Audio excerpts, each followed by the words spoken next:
Hey, listen to Wrestling Roundup on FreeFM, ArrowFM, and MPR. As always, I'm Grady, and live on Skype we got Josh. Hey.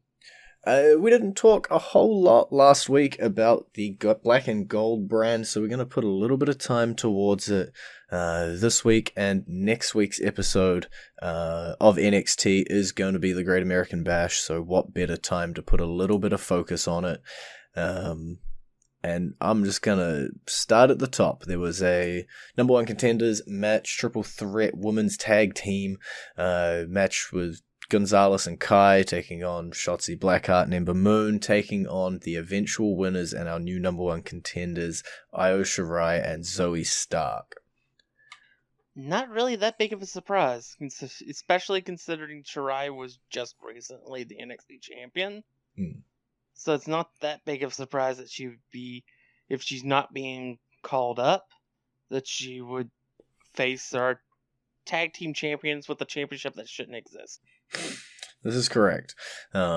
Still maintain that this should just be the WWE Women's Tag Team Championship, but it's a scenario we're in, and that does leave us with, at the Great American Bash, the way Candice and her tag team partner taking on Shirai and Stark.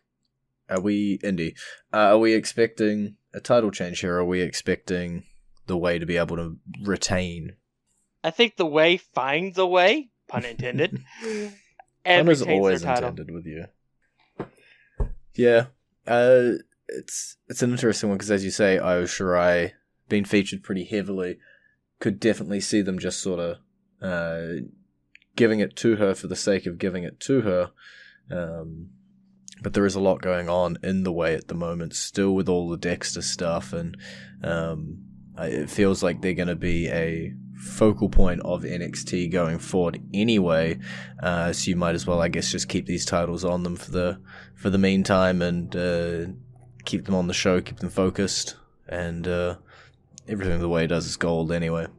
Yeah, that's definitely they've definitely been like one of the stars of NXT the last 6 months. So yeah, give them a little bit longer of a title reign, and eventually build up Xia Li and her controller, or whatever that woman is, that's part of her entrance. They take the title. Okay. We'll jump down to Xia Li because she was this week on NXT. Her and Boa in a mixed tag team match were able to take down Mercedes Martinez and Jake Atlas.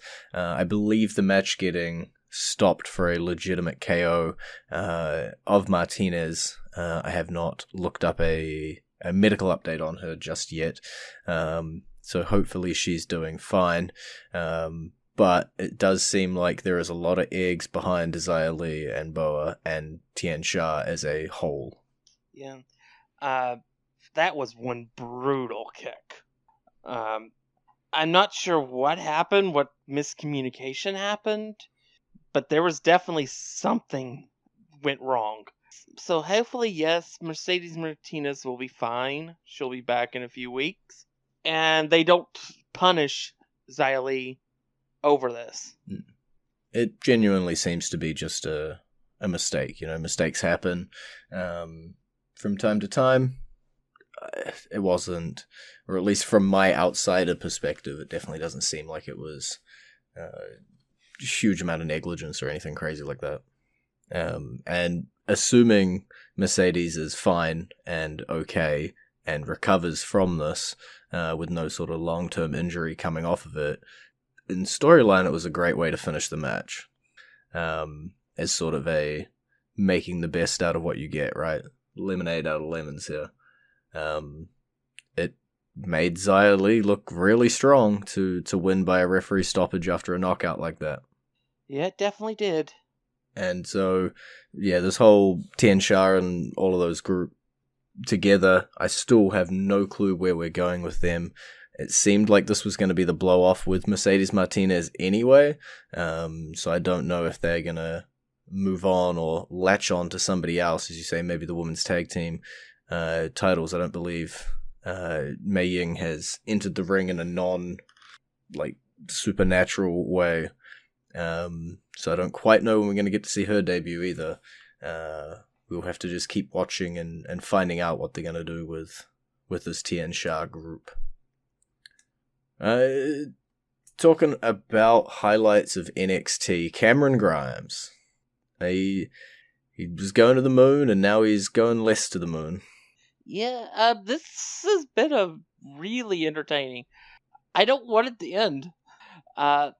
So I think LA Knight cheats to win, because he seems like he would be a cheater to keep his title. And Cameron Grimes will have to play the role of Virgil for the next couple months. Until eventually he snaps and costs LA Knight the $1 million championship. As soon as they put this stipulation on it that if Cameron Grimes loses, he's the butler of LA Knight, it's impossible not to draw connections with Ted DiBiase and Virgil, right? And it seems like a missed opportunity almost if they don't go that route. Just because it is sitting there. Yeah, Cameron Grimes, we'll have a couple of months of Cameron Grimes just begrudgingly doing whatever LA Knight says, helping him win matches and stuff, and when LA Knight least expects it, that's when Cameron Grimes will strike. And somebody will take the title away from him. Who? I don't know, but it'll be somebody. So, at least in the futures that you've pitched there, as you say, it does not end. LA Knight and Cameron Grimes do continue their feud a little bit further. Unfortunately, I don't see Cameron Grimes picking up the win at all next week. Yeah, I would be very shocked if he wins the title next week, because it doesn't make any sense storyline-wise. But WWE's done stuff that doesn't make sense storyline-wise before, so... Who knows? And sticking, I guess, still on this train of highlights of NXT, we were talking about how strong their tag team division was, how many awesome tag teams they have going for them, and who was going to be next to step up to the tag team titles. And we got our answer in Tommaso Ciampa and Timothy Thatcher. They're the ones with the shot next week. I think this will be the title that changes hands. You're thinking Ciampa and Thatcher? Yeah, I don't know why, but something just tells me Ciampa and Thatcher claim the tag titles next week. Okay. I can't debate you because you got nothing more than a feeling. I can't throw logic in here or anything. I think titles are definitely likely to change, as we'll talk about in a few minutes. So yeah, I can't tell you. I have no clue what's going to happen. And you know what? We're not waiting the few minutes. We're just going to go to it right now, because there's a new NXT North American champion, and I ain't happy about. Okay? Well, it had to happen eventually, because they're bringing Bronson Reed to the main roster. So he had to lose the title eventually. Eventually, sure. Just think about it. 500,000 people were watching him, Bronson Reed, on NXT. 2 million are going to be able to watch him now on either Raw or SmackDown. You're trying to make me feel better about the fact that they took the title off Bronson? Yeah, but it'll be his last loss for a while. You can't promise me that. There's definitely been times when that's not the case. We well know it. Yeah, but usually those people aren't built like Bronson Reed. Okay. You know he's going to get a push. Yeah, like those heavy machinery got a push. Like Viking Raiders got a push. They all got pushes, right? Well, Viking Raiders did win their titles, and they're on their way back to the titles. It's true. I just couldn't think of any other sort of big men that got pushed out of NXT in recent memory. And Heavy Machinery kind of got pushed. Otis did, I guess. Yeah, Otis got pushed. But so yeah, it's interesting. We'll have to see where they go with Swerve and his group. NXT is full of groups now. So yeah, I'll have to we'll have to see, but I think we got some big things coming from Bronson, and I'm kind of surprised that Swerve was the guy that took him off of, because I always expected Swerve to get the cruiserweight title at some point. So he completely jumped that to North American. So they must think more of him than I thought they thought of him. I think building up the whole stable with Hit Row behind them kind of makes them a bit more of a big thing, you know?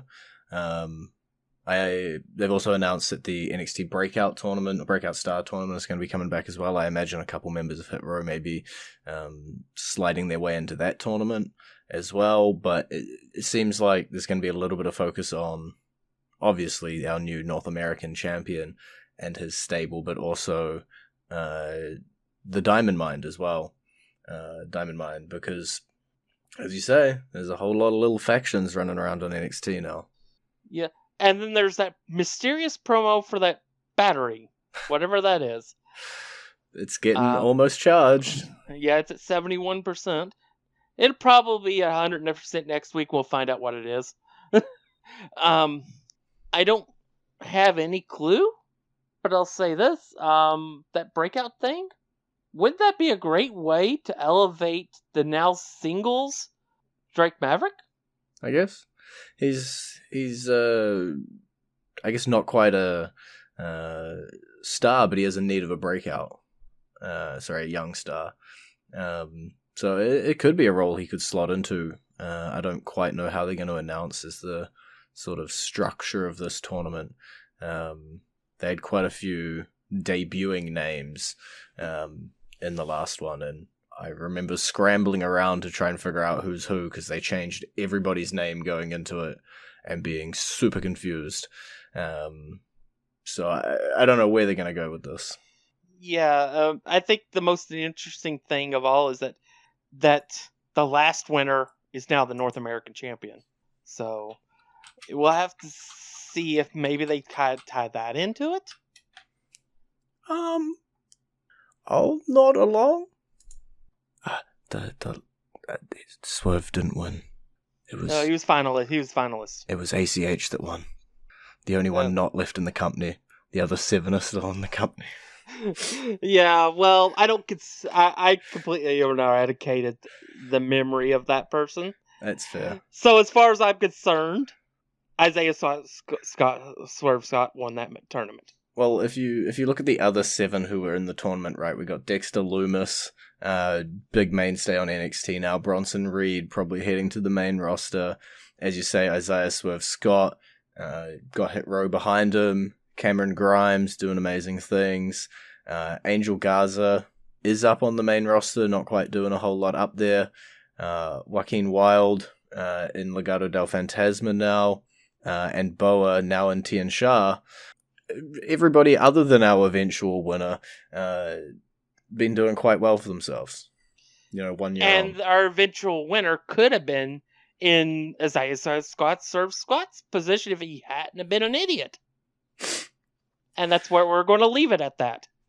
I'm going to use that as our segue to go into our entrance theme of the week, which is Isiah Swerve Scott's theme. And that is playing for you right about now.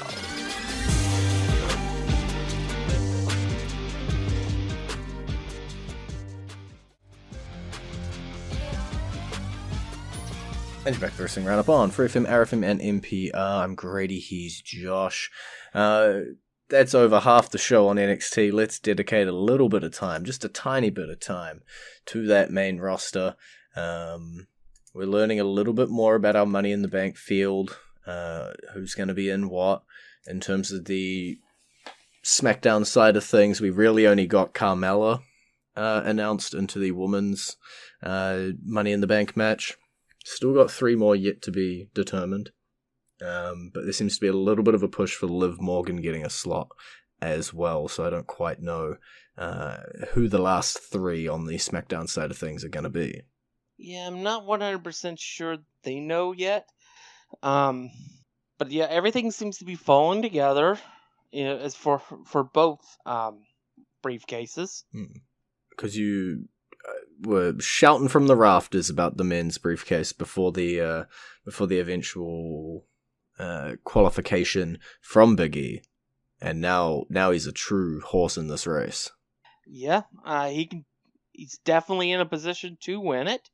I'm going to say my feelings on who should win.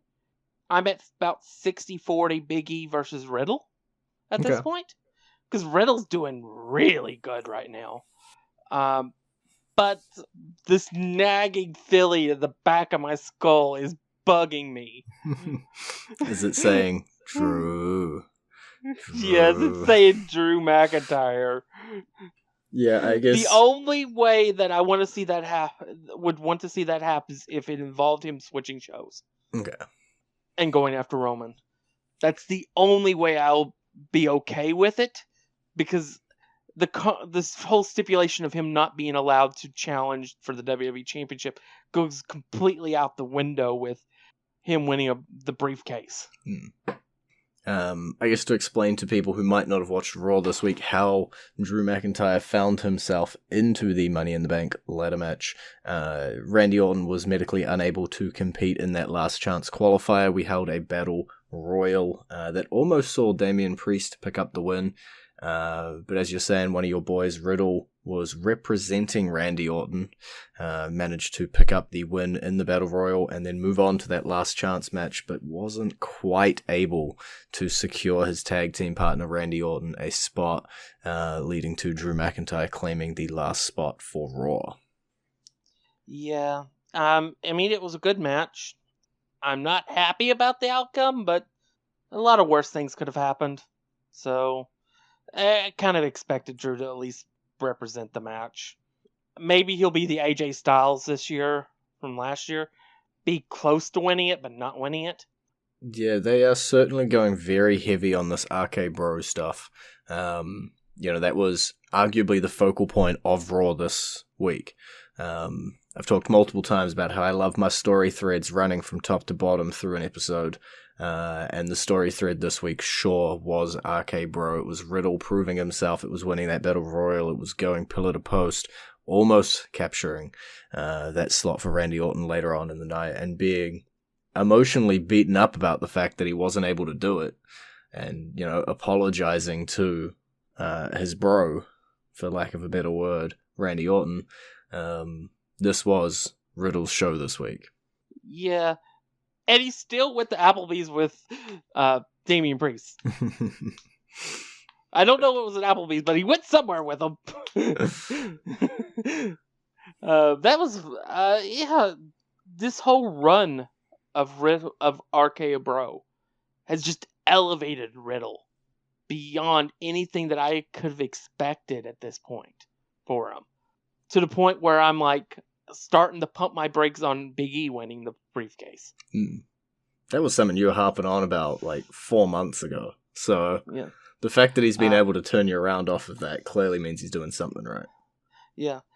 Been a huge fan of Riddle the entire run.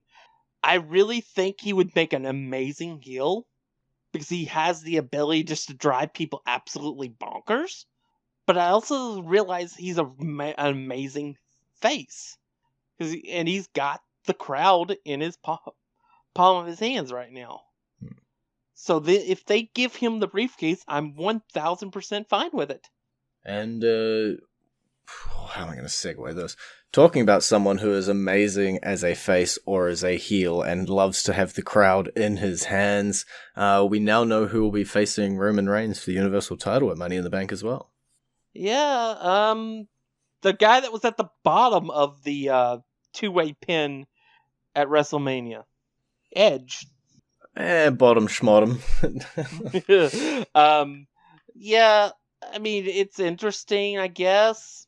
I don't really want to see Edge as Universal Champion, but this could be an excellent way to maybe weaken our Universal Champion so that a certain briefcase gets used on him, and it doesn't hurt him for losing his championship. It is possible. Obviously, it's hard to be a wrestling fan on the internet without hearing the murmurs and the rumbles, right? And SummerSlam coming up after Money in the Bank. You got to build a nice card for it. Heard 15 million different outcomes and different possibilities. But the prevailing theories that I'm hearing at the moment say the word Edge and the word Seth Rollins in the same sentence. Yeah, but the thing is you don't have to have him as champion to do that match. No, I'd have that as a non-title, personally. Yeah. I will say this. If the briefcase does get cashed in on the at Money in the Bank, it will probably be Drew that have won it. Either him or Kevin Owens. Assuming Kevin Owens survives Sami Zayn's on Friday. But because I don't see Big E or Riddle cashing in quite that quickly. Just because I think it would be kind of out of character for Big E. And Riddle's a big question mark, so I guess he could, but it would be a little soon just for me to see him as champion. Well, I guess the other murmurs, the other little birdies that are whispering, you're hearing Roman Reigns and you're hearing John Cena in the same sentence, title on the line. So it's possible Reigns manages to hold on and tries to fend off that 16th time. Yeah, which I'd be fine. I'd be down for that match more than I was last time. It definitely suits better now. Yeah, this Reigns is leaps and bounds better than the Reigns Cena faced 3 or 4 years ago. And I think that whole promo about him not doing his job, well, guess what, John? Roman's doing his job now. That's why we haven't seen you in over a year. Yeah. I think that's your money match. Cena wanting that one last title run and Roman Reigns trying to hold him off and,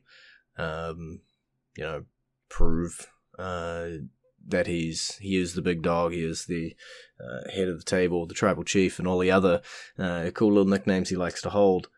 And also, if it is for the title or not, sets you up eventually for that Rock Reigns match that everybody's been sitting here yearning for. Especially if Reigns wins. If Reigns wins the match with Cena, then he has bragging rights over his cousin. Because he would be 2-0 against Cena. And Reigns and Rock went 1-1. Thrice in a lifetime. Yeah. So, yeah, I do think we are full steam ahead towards Rock Reigns. And that's got to be done at WrestleMania at Dallas. Mm-hmm. That has to be the WrestleMania main event. But at some point, Reigns will lose the title. When? We don't know. But I don't think it's Edge. Or if it is Edge isn't going to hold it long. Yeah. I guess we'll have to wait and see, I guess, who those other members are that make it into the Money in the Bank as well, because if we're theory crafting here and there and we're trying to figure this all out, and if one of those other people that managed their way into the match from the SmackDown side is Seth Rollins, then that definitely increases our little theory crafting abilities about what might happen with that Universal Championship match. You know what I would find funny? Sami Zayn as Mr. Money in the Bank. It would be hilarious. Yes. But it would also almost certainly end with a failed cash-in. Mm-hmm. But that would be hilarious. I really think Raw is winning the briefcase this year. Okay. So it's either Riddle or Drew McIntyre if it's Raw. But my favorite is clearly Ben, and still is Big E. By that small 60-40 margin. Yes. It's still there, just a little bit. But I guess we'll need to find out who SmackDown also adds in to fill out the rest of the match. Yeah, it's hard to make out full-on predictions just yet, because we don't quite know how everything is going to play out, but, you can look ahead as far as we want with WrestleMania in the distance, with SummerSlam closing in fast to where we might be and where certain people need to be positioned to have those SummerSlam level matchups if they are truly, as all the whispers and the rumors seem to be indicating, going for a once in a lifetime big card WrestleMania style pay-per-view. And maybe those chips lie in those positions, or maybe the chips bounce around a little bit and they go a little haywire and they trick us and they duck when we think they're going to swerve, and it goes in a completely different direction and we don't know where we are. Who knows? But we'll have to wait and see how Money in the Bank shapes up. Hopefully next week we got a few more of those competitors to be able to talk about. But for this week, we have run out of time. It's been great talking to you. Baby. You can visit our Facebook page, facebook.com/WrestlingRND up, our Twitter page, twitter.com/WrestlingRND up, and our YouTube page, youtube.com/WrestlingRND up. And we will see you next week with the results from that NXT Great American Bash show.